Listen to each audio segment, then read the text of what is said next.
Students, organic chemistry में हमने जो सीरीज स्टार्ट कर रखी है वो है आइसोमरिज्म। आज की इस वीडियो में हम पोजीशन आइसोमर्स या पोजीशन आइसोमरिज्म मैं कहूँ ये डिस्कस करने वाले हैं। इससे पिछली वीडियोस में आइसोमर्स क्या होते हैं, आइसोमरिज्म जो फिनोमेना है वो क्या होता है, चेन आइसोमर्स क्या होते हैं और किस तरीके से हम चेन आइसोमर्स जो है डिफरेंट कंपाउंड्स के बना सकते हैं, ये हम कर चुके हैं। जिस भी स्टूडेंट ने ये वीडियोस नहीं देखी हो, आप आई बटन से या जो स्क्रीन जो है एंड स्क्रीन से आप उसको ले सकते हैं। आज जो हमारा टॉपिक है वो है पोजीशन आइसोमर। तो हम स्टार्ट करते हैं अपना पोजीशन आइसोमर। नाम से ही हमें ये इंडिकेशन मिल रही है कि पोजीशन आइसोमर, आइसोमर की डेफिनेशन जैसे पहले थी वैसे ही अब है। तो पोजीशन आइसोमर में क्या होगा, पोजीशन चेंज होगी, पोजीशन में डिफरेंस आएगा। पोजीशन में किसकी पोजीशन में डिफरेंस आएगा उसकी बात करते हैं हम। तो द कंपाउंड्स, टू और मोर देन टू कंपाउंड्स हम कह सकते हैं, the compounds having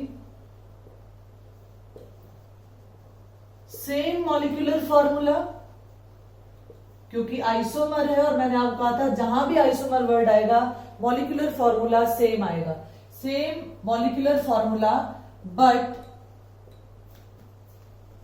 different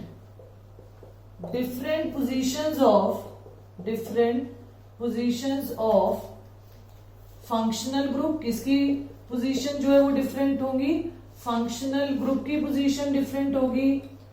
carbon carbon multiple bond, carbon carbon multiple bond यानी डबल बॉन्ड की, ट्रिपल बॉन्ड की पोजीशन जो है वो डिफरेंट होंगी। और जो सब्स्टिट्यूएंट ग्रुप्स हैं उनकी पोजीशन में डिफरेंस आएगा। तो ऐसे आइसोमर्स को, ऐसे कंपाउंड्स को हम क्या कहेंगे, such compounds are known as position isomers and this phenomena of existence of such compound is known as position isomerism। Same molecular formula है, कोई डाउट नहीं है यहां तक। और डिफरेंस में क्या है, पोजीशन में डिफरेंस है। किसकी पोजीशन में, फंक्शनल ग्रुप की पोजीशन में। Carbon carbon double bond and triple bond की पोजीशन में डिफरेंस है। और जो सब्स्टिट्यूएंट ग्रुप्स लगे हुए हैं उनकी पोजीशन में डिफरेंस हो सकता है। तो इनमें से कुछ भी हो, ऐसे कंपाउंड जो है वो क्या कहलाएंगे, पोजीशन आइसोमर कहलाएंगे। अब यहां मैं एक एग्जांपल लेती हूं आपके लिए, एग्जांपल के साथ इसको मैं समझाती हूं आपको कि मान लीजिए मैंने एग्जांपल लिया C3H7OH, ये मेरे पास है, ये मॉलिक्यूलर फॉर्मूला मुझे गिवन है किसी भी कंपाउंड का। तो अब इसकी डिफरेंट अरेंजमेंट मुझे इस तरीके से करनी है। अब देखिए फंक्शनल ग्रुप गिवन है इसमें, तो फंक्शनल ग्रुप को डिफरेंटली प्लेस में करूंगी तो मेरे पास पोजीशन आइसोमर आ जाएगा। इसको कैसे लिख सकती हूं मैं, CH3 CH2 CH2OH, ठीक है। और इसको कैसे लिखा जा सकता है, CH3 CH, यहां मैंने लगा दिया OH और यहां मैंने लगा दिया CH3। अब आप इसके total carbon, hydrogen and oxygen count करो तो कार्बन तो 3 है C3, हाइड्रोजन देखिए 3 2 5 2 7 और OH आ गया, ठीक है। यहां पर मेरे पास 7 हाइड्रोजन आए और OH को मैंने अलग लिख रखा, मैं H को भी काउंट करने जा रही थी। अब यहां पर कितना, OH तो है ही, यहां पर 3 3 6 और 1 7, यानी 3 कार्बन 7 हाइड्रोजन और OH ग्रुप है। तो इसको इस तरीके से भी लिखा जा सकता है, इस तरीके से भी लिखा जा सकता है। लेकिन ये क्या है, इसमें position of the functional group different है। कैसे, इसका नाम क्या आएगा, मैं नंबरिंग यहां से करूंगी 1 2 3, तो मेरे पास नाम क्या आएगा इसका, प्रोपेन, ठीक है, प्रोपेन 1 ओल, क्योंकि फर्स्ट पोजीशन पर फंक्शनल ग्रुप लगा है, OH लगा है, OH के लिए सफिक्स यूज होता है ओल, ठीक है। और यहां पर मैंने क्या किया है, प्रोपेन में एन में ई को मैंने डिलीट कर दिया क्योंकि यहां पर फंक्शनल ग्रुप में O आ रहा था, तो इसका नाम हो गया प्रोपेन 1 ओल। और अगर मैं इसके नाम की बात करूं तो मैंने नंबरिंग की 1 2 3, या इधर से भी नंबरिंग कर सकती हूँ। फंक्शनल ग्रुप मेरे पास सेकेंड पोजीशन पर आ रहा है, 3 कार्बन है, 3 कार्बन के लिए मेरे पास क्या है, प्रोपेन 2 ओल। तो प्रोपेन 1 ओल and propane 2 ol, they are position isomer of each other. Position isomer क्यों है ये एक दूसरे के, देखिए position of the functional group एक पे 1 पे आ रहा है और दूसरे वाले पर 2 पर आ रहा है, तो ये क्या हुए, ऐसे कंपाउंड्स आपस में इनका क्या रिलेशन है, they are position isomer of each other. क्यों? क्योंकि इनका मॉलिक्यूलर फॉर्मूला C3H7OH ये भी है, C3H7OH ये भी है। डिफरेंस क्या आ रहा है, position of the functional group का डिफरेंस आ रहा है। एक और एग्जांपल लेते हैं हम। डेफिनेशन आपको क्लियर हो गई होगी और इस एग्जांपल से और क्लियरिटी होगी। नेक्स्ट एग्जांपल की हम बात करते हैं। मान लीजिए मुझे गिवन है कंपाउंड C4H8, ठीक है, सेकेंड मैं एग्जांपल यहां करवा रही हूं आपको, C4H8। अब C4H8 को मैंने एक तरह से क्या अरेंज किया, पहले तो देख लिया, अगर आप नॉर्मली देखो CnH2n है, यानी एल्कीन को रिप्रेजेंट कर रहा है, तो मैंने 1 2 3 4 कार्बन लिए, मैंने डबल बॉन्ड यहां लगा दिया। और एक मैंने क्या किया, 1 2 3 4 और डबल बॉन्ड को लगा दिया यहां। मैं इसकी हाइड्रोजन अगर कंप्लीट करती हूं तो मेरे पास ये CH3 आया, ये CH2 आया, 2 और 1 3 हाथ बन रहे, तो यहाँ CH आएगा, यहाँ CH2 आ जाएगा, ठीक है। इधर मेरे पास क्या आएगा, CH3, और यहाँ 3 हाथ ऑलरेडी बन रहे, तो इसका मतलब 1 हाइड्रोजन आएगा, 3 बन रहे तो 1 हाइड्रोजन आएगा, और यहाँ क्या आ जाएगा, CH3 आ जाएगा। अब आप total number of carbon, carbon कितने हैं, 4 हैं, उसमें भी कार्बन कितने हैं, 4 हैं। हाइड्रोजन को देखें तो हाइड्रोजन 3 2 5 6 और 2 8 हाइड्रोजन आ गए। इधर भी देखें 3 4 5 और 3 8, इधर भी हाइड्रोजन कितने हैं, 8 है। यानी मॉलिक्यूलर फॉर्मूला इसका और इसका दोनों का क्या है, सेम है। तो डिफरेंस किस में आ रहा है, अब इसका अगर हम नाम लिखेंगे तो हमें डिफरेंस क्लियर हो जाएगा। अब मुझे नंबरिंग किधर से करनी चाहिए, इधर से करनी चाहिए, क्योंकि मेरा डबल बॉन्ड इधर से लोअर पोजीशन पर आ रहा है, तो कोई भी यहाँ पर प्रीफिक्स अटैच नहीं है, तो डायरेक्ट मैं नॉमेनक्लेचर अपना वर्ड रूट से स्टार्ट करूंगी, तो इसका नाम क्या होगा, ब्यूट, ठीक है, क्योंकि डबल बॉन्ड है इसलिए इन लगेगा और पोजीशन के साथ लगेगा, तो ब्यूट 1 इन, ये इसका नाम आ गया। ब्यूट 1 क्यों लगाया, क्योंकि फर्स्ट पोजीशन पर डबल बॉन्ड है, इन, क्योंकि डबल बॉन्ड के लिए सफिक्स का यूज किया जाता है, इन। अब इधर मैं नंबरिंग इधर से भी कर सकती हूँ, तो सेकंड पोजीशन पे डबल बॉन्ड आएगा, इधर से नंबरिंग करूं तो भी सेकंड पोजीशन पे डबल बॉन्ड आ रहा है, तो मैं कहीं से भी नंबरिंग कर सकती हूँ। 1 2 3 4 कोई भी प्रीफिक्स नहीं है, ब्यूट आ गया मेरे पास। और डबल बॉन्ड की पोजीशन देखिए आप, तो डबल बॉन्ड की पोजीशन सेकंड पोजीशन पर आ गई। तो यानी इन दोनों कंपाउंड्स में जो डिफरेंस है वो किस चीज का है, अगर आप ध्यान दें तो डिफरेंस जो है वो position of the double bond का डिफरेंस आ रहा है। एक पे डबल बॉन्ड फर्स्ट पोजीशन पर आ रही है कंपाउंड में, और दूसरे कंपाउंड में डबल बॉन्ड जो है वो सेकंड पोजीशन पर आ रहा है, यानी position of the multiple bond में डिफरेंस है। तो ऐसे कंपाउंड्स को भी हम क्या कहेंगे, इनका आपस में क्या रिलेशन है, they are position isomer of each other, ठीक है। और एग्जाम्पल लेके हम इसको समझते हैं। मैं मान लीजिए थर्ड एग्जाम्पल मैं लेती हूं, मैंने लिया यहां पर एग्जाम्पल C4H6। नॉर्मली अगर आप CnH2n हाइड्रोकार्बन के मैंने जनरल फॉर्मूले आपको एक्सप्लेन कर रखे हैं, अगर आप उन जनरल फॉर्मूलों पे भी ध्यान दो तो C4H6 यानी कार्बन जितना है उससे डबल हाइड्रोजन से 2 हाइड्रोजन कम यहां पर मुझे दिखाई दे रहे हैं। तो इसका मतलब इस कंपाउंड को मैं इस तरीके से ड्रॉ कर सकती हूँ, 1 2 3 4 है और ट्रिपल बॉन्ड लगाना है मुझे, ठीक है। मैंने यहां ट्रिपल बॉन्ड लगा दिया और क्या किया, 1 2 और ट्रिपल बॉन्ड की पोजीशन को मैंने चेंज कर दिया, यहां पर लगा दिया। अब हाइड्रोजन अगर मैं कंप्लीट करती हूं तो यहाँ 3 हाइड्रोजन आ जाएंगे, 2 है तो यहाँ 2 हाइड्रोजन आएंगे, 3 और 1 4, और यहाँ पर हाइड्रोजन आ जाएगा 1। यहाँ पर क्या है, 3 और 1 4 इस कार्बन में, और इस कार्बन में तो हाइड्रोजन की जरूरत है ही नहीं है। यहाँ पर भी CH3 आएगा, इधर भी CH3 आएगा।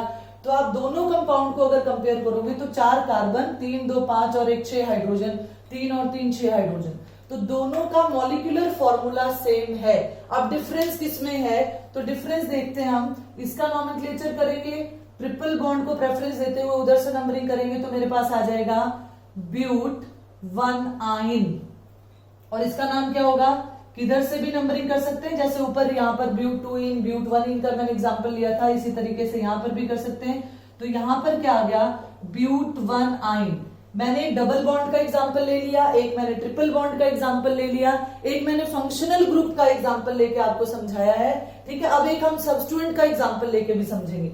अब यहां पर हमारे पास क्या आया, सेकंड पोजीशन पर ट्रिपल बॉन्ड आ गया और यहां फर्स्ट पोजीशन पर ट्रिपल बॉन्ड आ गया, यानी position of the triple bond multiple bond में डिफरेंस है, जिसके कारण ये क्या कहलाएंगे, they are position isomer of each other. अब नेक्स्ट एग्जांपल की हम बात करते हैं। नेक्स्ट एग्जांपल हम लेते हैं किसी सब्स्टिट्यूएंट का, जिसमें सब्स्टिट्यूएंट की पोजीशन को हम डिफर कर देंगे, जिससे पोजीशन आइसोमर्स बन जाएंगे। अब ये क्वेश्चन अगर आपको आता है कि C4H6 के कितने पोजीशन आइसोमर बनते हैं, देखो क्वेश्चन को ध्यान से पढ़ना है कि आपको कहा गया C4H8 के कितने आइसोमर्स बनते हैं, तो उसमें तो चेन आइसोमर भी आ गया, पोजीशन आइसोमर भी आ गया, अगर कोई और आइसोमर की एग्जिस्टेंस जैसे रिंग चेन आइसोमर की पॉसिबिलिटी भी है उसमें, तो उसमें टोटल आइसोमर लिखने पड़ेंगे। लेकिन अगर आपको क्वेश्चन ये पूछा गया है कि इसमें कितने पोजीशन आइसोमर आएंगे, तो आप position of the double bond को चेंज करके वहां जितने भी आइसोमर, जैसे 2 आइसोमर पोजीशन आइसोमर बने थे, आप उसको लिखोगे। तो हम 3 एग्जाम्पल कर चुके हैं। 4th एग्जाम्पल मैं लेती हूँ सब्स्टिट्यूएंट का। मान लो मैंने एग्जाम्पल लिया, मैं एग्जाम्पल ले लेती हूँ C2H4Cl2, ये मेरे पास मॉलिक्यूलर फॉर्मूला मैंने ले लिया।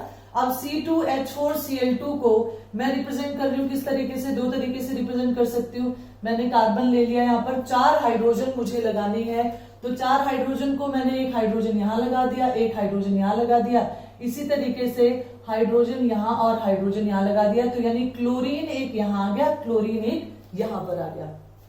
अब C2H4Cl2 क्लियर। अब इसी तरीके से मैंने क्या किया, मैंने दोनों क्लोरीन एक ही कार्बन पे लगा दिए और यहाँ एक हाइड्रोजन आया, तो बाकी हाइड्रोजन कहां पर आ जाएंगे बेटा, यहां पर आ जाएंगे। तो यहां पर भी आप देखो कितने हाइड्रोजन है, 1 2 3 4 और 2 क्लोरीन आ गए। अब यहां पर भी ये 2 कंपाउंड हैं और ये कैसे हैं, position isomer of each other है। इनका नाम देखें हम तो नॉमेनक्लेचर के लिए मैंने नंबरिंग की 1 2, क्योंकि 2 ही कार्बन है तो कोई दिक्कत ही नहीं है। यहां पर क्लोरीन है, यहां पर भी क्लोरीन है, और chlorine as a prefix treat होता है तो ये बताने की जरूरत ही नहीं है। तो यहां पर हमारे पास क्या आएगा, 1 2 डाइक्लोरो। हमने क्या किया, 2 बार क्लोरीन है तो हमने डाई वर्ड लगाया, पोजीशन बताई, फर्स्ट पे है, सेकंड पे। मैं इधर से भी नंबरिंग करती तो भी 1 2 आता। 1 2 डाइक्लोरो, कितने कार्बन है भाई, 2 कार्बन है, इथ आ गया, सिंगल बॉन्ड है तो एन आ गया। 1 2 डाइक्लोरो इथेन। और अगर मैं इधर से करती हूँ तो नंबरिंग इधर से करूंगी, क्योंकि मेरा सबस्टिट्यूएंट जो है वो यहां पर लगा हुआ है। यहां पर मैं नंबरिंग इधर से भी कर सकती थी और इधर से भी कर सकती थी, लेकिन यहां पर मेरी नंबरिंग इधर से ही होनी चाहिए, क्योंकि मेरा ये जो क्लोरीन है, जो प्रीफिक्स है, वो इधर से लोअर पोजीशन पर आ रहा है। तो लोएस्ट लोकेंट रूल हमने पढ़ा हुआ है, तो ये 1 2 आया मेरे पास, फर्स्ट पोजीशन पर ही दोनों क्लोरीन लगे हुए हैं, तो इसका नाम क्या आएगा, इसका नाम आएगा 1 1 डाइक्लोरो, 1 1 डाइक्लोरो इथेन। तो देखिए दोनों ही क्या है, दोनों का नाम जो है वो डाइक्लोरोइथेन है, ये भी डाइक्लोरोइथेन है, ये भी डाइक्लोरोइथेन है, लेकिन फर्क क्या है, फर्क है पोजीशन का। ये 1 2 डाइक्लोरोइथेन है और ये 1 1 डाइक्लोरोइथेन है। आई होप कि आपको ये एग्जांपल समझ में आए होंगे। अब मैं एग्जांपल लेने जा रही हूँ एरोमेटिक कंपाउंड्स का। मैंने आपको बताया था, मैंने आपको हेट्रोसाइक्लिक एरोमेटिक के कंपाउंड जो है इनके एग्जांपल्स भी मैं बता चुकी हूँ। तो बेंजीन का एग्जांपल लेके मैं आपके सामने उसकी भी पोजीशन, देखो एरोमेटिक कंपाउंड्स में भी पोजीशन आइसोमर्स होते हैं, कैसे होते हैं वो देखते हैं। तो और एक एग्जांपल ले रही हूं मैं एरोमेटिक कंपाउंड्स का। एरोमेटिक कंपाउंड का मैं कोई एग्जांपल ले लेती हूं। मान लीजिए मैंने एग्जांपल लिया C6H4 और Cl2, ये ले लिया मैंने एग्जांपल C6H4Cl2। ये क्या है मेरे पास, इसका नाम है, वैसे हम इसको नॉर्मली क्या कहते हैं, डाइक्लोरोबेंजीन। डाइक्लोरोबेंजीन, बेंजीन सभी को पता है, कोई दिक्कत नहीं है। बेंजीन जो है हेक्सागोनल रिंग है हमारे पास, ऑल्टरनेट पोजीशन पर डबल बॉन्ड है, हक्कल रूल को ओबे कर रहा है, ये अल्टरनेट पोजीशन पर डबल बॉन्ड है, यहां double bond, single bond, double bond, single bond, फिर डबल बॉन्ड, ये मेरे पास आ गया बेंजीन, डाइक्लोरोबेंजीन। तो यहां पर मैंने क्या किया, मैंने डाइक्लोरो, तो एक क्लोरीन तो यहां लगा दिया और एक क्लोरीन मैंने लगा दिया यहां। अब कोई इसी को और कैसे लिख सकता है भाई, यहां पर ये बेंजीन बनाया और क्लोरीन एक यहां है, एक क्लोरीन को यहां लिख दिया। इसी तरीके से हम क्या कहें कि यहां पर हमारे पास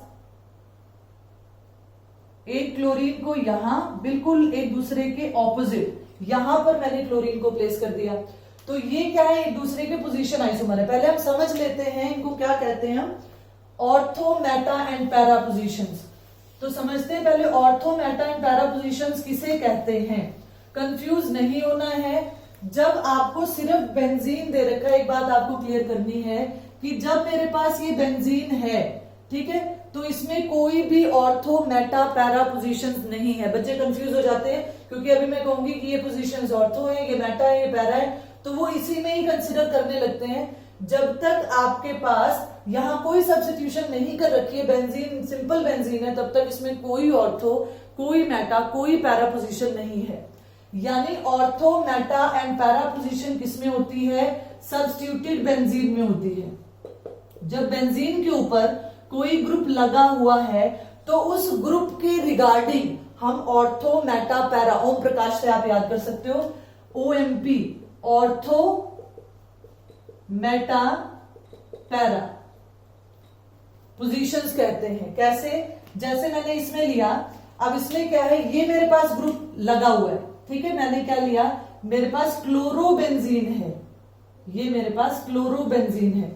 अब ये मेरे पास सब्स्टिट्यूएंट लगा, यहाँ OH भी हो सकता था, Br भी हो सकता था, आयोडीन भी हो सकता था, CH3 भी हो सकता था, कोई भी ग्रुप लगा हुआ है। तो जहां वो ग्रुप लगा है उसके बिल्कुल नेक्स्ट वाला जो पोजीशन होगा, जहां वो ग्रुप लगा हुआ है उसके नेक्स्ट वाली पोजीशन को क्या कहेंगे, ऑर्थो पोजीशन कहेंगे। O से रिप्रेजेंट कर देते हैं इसको हम। इससे नेक्स्ट वाली पोजीशन को ऑर्थो कहेंगे, ठीक है, और उससे नेक्स्ट वाली पोजीशन को क्या कहेंगे, मेटा पोजीशन कहेंगे, और बिल्कुल उसके ऑपोजिट साइड वाली को क्या कहेंगे, पैरा पोजीशन कहेंगे। यानी एक ग्रुप के कंसिडरेशन में बेंजीन रिंग में 2 ऑर्थो, 2 मेटा और 1 पैरा पोजीशन होती है। लेकिन अब मैं इसमें कहूं कि मैं ऑर्थो, मेटा, पैरा पोजीशन ढूंढूं और आप कहो कि मैम ये ऑर्थो पोजीशन है, मेटा पोजीशन है और ये पैरा पोजीशन है, यहां कोई पोजीशन आप नहीं कह सकते। क्यों, क्योंकि ये ऑर्थो, मेटा, पैरा पोजीशन किसके कॉरेस्पॉन्डिंग है, इस ग्रुप के कॉरेस्पॉन्डिंग है। इस ग्रुप के लगने के बाद ये पोजीशंस पॉसिबल हो पाएंगी, ठीक है।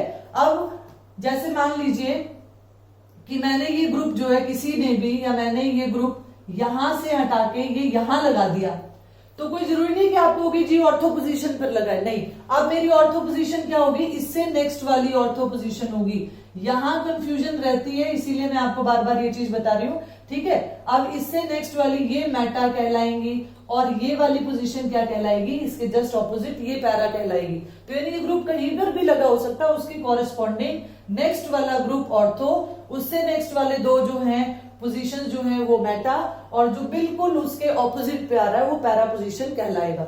अब ये देखो 2 क्लोरीन आ रहे हैं, 6 कार्बन आ रहे हैं, 4 हाइड्रोजन आ रहे हैं, इसमें भी, इसमें भी, इसमें भी। अब इसको समझते हैं हम। तो इसका मतलब इसमें मॉलिक्यूलर फॉर्मूला तो क्या है, मॉलिक्यूलर फॉर्मूला सेम है, लेकिन अब यहाँ पोजीशन में डिफरेंस है। पोजीशन में कैसे डिफरेंस है, इसको हम क्या कह सकते हैं, इसको हम कह सकते हैं ऑर्थो डाइक्लोरोबेंजीन, डाइक्लोरोबेंजीन, ठीक है। इसको क्या कह सकते हैं, इसको हम, ये ऑर्थो पोजीशन, ये मेटा पोजीशन, तो इसको क्या कह सकते हैं, मेटा डाइक्लोरोबेंजीन, मेटा डाइक्लोरोबेंजीन। और यहां डाई का डी हम कैपिटल कर देते हैं। इसी तरीके से यहां क्या आ जाएगा, ये आ जाएगा मेरे पास पैरा, और इसको हम पी से भी रिप्रेजेंट कर देते हैं, डाइक्लोरो बेंजीन। तो है तो सारे ही डाइक्लोरोबेंजीन, डाइक्लोरोबेंजीन, तीनों स्ट्रक्चर जो हैं वो डाइक्लोरोबेंजीन है, लेकिन ये क्या है ऑर्थो, ये क्या है मेटा, ये क्या है पैरा। तो इसका मतलब इसमें क्या डिफरेंस है, इसमें पोजीशन का डिफरेंस है।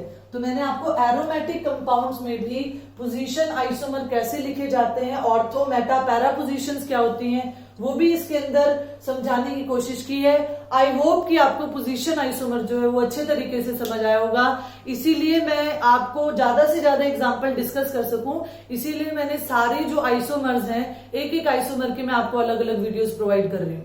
ठीक है, आई होप कि ये वीडियो आपको अच्छी लगी होगी और समझ भी आई होगी। ज्यादा से ज्यादा इसे शेयर करें, लाइक करें, और जो न्यू व्यूवर्स हैं जिन्होंने अभी तक सब्सक्राइब नहीं किया है तो वो सब्सक्राइब करना ना भूलें। Thank you, have a nice day.